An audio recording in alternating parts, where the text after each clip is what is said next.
Hello வணக்கம். இது உங்கள் சிவி ஜோன். எல்லாரும் எப்படி இருக்கீங்க? இப்போ பார்த்தீங்கன்னா ஒரு பயங்கரமான சம்பவம். அதுக்கு முன்னாடி பார்க்குற எல்லாரும் தயவு செஞ்சு இந்த வீடியோக்கு ஒரு லைக் ப்ளஸ் சப்ஸ்கிரைப் பண்ணிட்டு பாருங்கள் நண்பர்களே.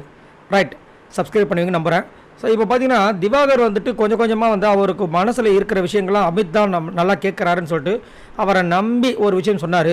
ஆனால் டப்புன்னு மனசை வந்துட்டு டப்பான்னு 3 லட்சம் மாதிரி ஒரு விஷயத்த பண்ணிட்டார். பாவம் நொந்து போட்டப்பெல்லாம் நம்ம திவாகர் என்னென்னா, சார் நான் தகுதி இல்லைன்னு ஒரு வார்த்தை மட்டும் தான் சார் சொன்னேன். இவ்வளோ பேச்சு பேசுகிறாங்களா, எஃப்ஜே வந்து வெட்டிடுவேன்னு சொன்னார் சார் எல்லாத்தையும். ஆனால் இது வரைக்கும் யாராச்சும் அவனை நாமினேட் பண்ணிருக்காங்களா பார்த்தீங்களா? ஒரு நாள் உங்களுக்கு புரியும் சார் அப்படின்ற கரெக்டு தான். ஏன்னா இவர் தகுதி இல்லைன்றதுக்காக எல்லோரும் நாமினேட் பண்ணுறாங்க. அந்த ஒரு வார்த்தை சொன்னதுக்கு எஃப்ஜே வந்து வெட்டிடுவேன்னு சொன்னார். அதுக்கப்புறம் பெண்கள் கிட்ட ஆபாசமாக 2 வாட்டி பேசினார். இது வரைக்கும் அதை பற்றி எதுவுமே கேட்கவே இல்லை. கரெக்ட் தானே? ஆனால் அமித் அங்கே என்ன சொல்கிறாருன்னா, சார் நான் எல்லாத்தையும் அங்கே வீட்டிலேருந்து பார்த்துட்டு தான் வந்திருக்கேன். நீங்கள் என்னை இன்ஃப்ளூயன்ஸ் பண்ணாதீங்க. நீங்கள் வந்து என்கிட்ட பேசுங்க, பாடுங்க, ரீல்ஸ் பண்ணுங்கன்னு அதெல்லாம் ஒன்றும் சொல்ல மாட்டேன். ஆனால் எனக்கு இன்ஃப்ளூயன்ஸ் பண்ணுற மாதிரி பண்ணாதீங்க. எனக்கு அதுவும் தோணாது. எனக்கு என்ன தோணுதோ அதை தான் பண்ணுவேன். அதேமாதிரி என்னை இன்ஃப்ளூயன்ஸ் பண்ணால் எனக்கு அது பிடிக்காதுன்றார். இதில் இன்ஃப்ளூயன்ஸ் ஆகிறதுக்கு ஒன்றுமே இல்லை. அவர் மைண்டில் இருக்கிற விஷயங்களை சொல்கிறாரு. கரெக்டாக தான் சொல்கிறார். ஏன்னா நல்லா நோட் பண்ணி பாருங்கள்.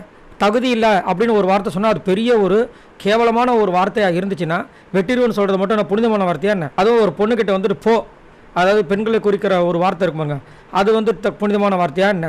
அப்புறம் வந்து என்னது ஸ்ட்ரிப் கேர்ள்ஸா சம்திங் ஏதோ ஒரு இது சொல்லியிருப்பாங்க வியானாவை பார்த்து, அது என்ன புனிதமான வார்த்தையா என்ன? ஏன் அப்போ எல்லாத்தையும் பார்த்துட்டு வந்தோன்னா இதை வந்துட்டு சொல்ல வேண்டியதானே இதனால தான் இவரை வந்து என்ன சொல்கிறாங்க, எல்லாரும் டபுள் கேம் ஆடுறாரு.